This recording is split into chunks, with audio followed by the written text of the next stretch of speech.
Markus. No tõeline thriller siia tänasesse õhtusse.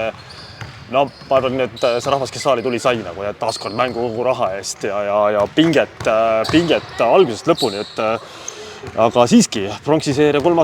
kohtumine peetud ja tohutult olulise kaaluga võit välja teenitud, et mis täna see edu aitas tagada, kas see oli äkki meie kaitsemäng seekord või mis?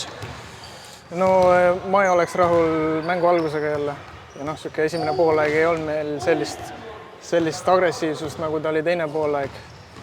Nad küll tulid lõpus paari hullu 3-sega järgi, aga tegelikult me nagu kontrollisime seda poolaega ja ma arvan, lauavõitluses me olime üsna nagu hoidsime omalt joont, millega me jäime eelmine mäng jätta.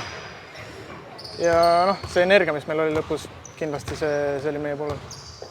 Teisel poolel muutus Pärnu mäng ikkagi oluliselt sujuvamaks, et seda oli kohe nagu märgata ja oli ka sellest tulenevalt ka lõpuni üsna tasavägine, et millest see mõõn meil tulenes, et kas muutusime mugavamaks või oli neil kuidagi neil endil nii palju siis kuidagi pidi juurde panna veel, et?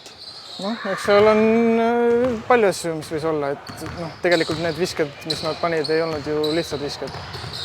Et küll Valge seal sai paar korda vabalt proovida, läks sisse muidugi. Ja Post pani hullu vahepeal, et me peame neid põhimehi seal vähe rohkem vaos hoidma. No jah, siit Külartaaretus ütleb, et mängud iseenesest on küll väga põnevad, aga võib öelda, et sellist ülemõistuse suurt nagu mängu ilu ei ole see pronksi seeria tegelikult pakkunud. Kuigi see võib-olla ei ole ka lõppkokkuvõttes oluline, aga mis oskad sa kuidagi öelda, et millest see kõneleb, et see mäng on ikkagi selline nagu igatepidi nii mõlema meeskonna poolt ikkagi väga rabe ja selline kõva raiumine, et sellist. Selles osas sul on õigus küll, jah. Skoorist on ka näha hästi madala skoorilised mängud. Ja eks selline ongi need medalimängud tihti, kui on sellised võrdsed võistkonnad, et ma usun ja arvan, et mis on siis 4. mäng nüüd, mis tuleb, on samasugune. No just nimelt, see ongi põhimõtteliselt viimane küsimus, et me nüüd potentsiaalselt ärme lähe veel väga pilvedesse tõuse, meil on ikkagi veel väga tõsine mäng ees nüüd kodus, et mis sa arvad, et kust me saaksime veel juurde panna, et kodus see seeria ikkagi ära võtta ja võtta see unistatud medal endale kaela?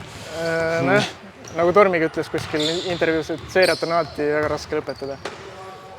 Et meil on võib-olla natuke see pinge, aga tegelikult mis seal ikka. Peame olema agressiivsed, enesekindlad ja mis ma oskan öelda. Et loodame, et kaitses kõva, ründes vana. Ja, ma ütlengi, et loodame, et siis seekord ikkagi meie kodusaal on siis seekord ikkagi meie poolel, et seekord on võidud tulnud küll kõik võõrsilt, et äkki siis see õnn ka pöördub, et võtame kodusaalist siis ikkagi seekord äkki ära ikkagi. Äkki sellest on abi. Selge, kõik saali ja näeme siis juba laupäeval Raplas. Ja aitäh sulle!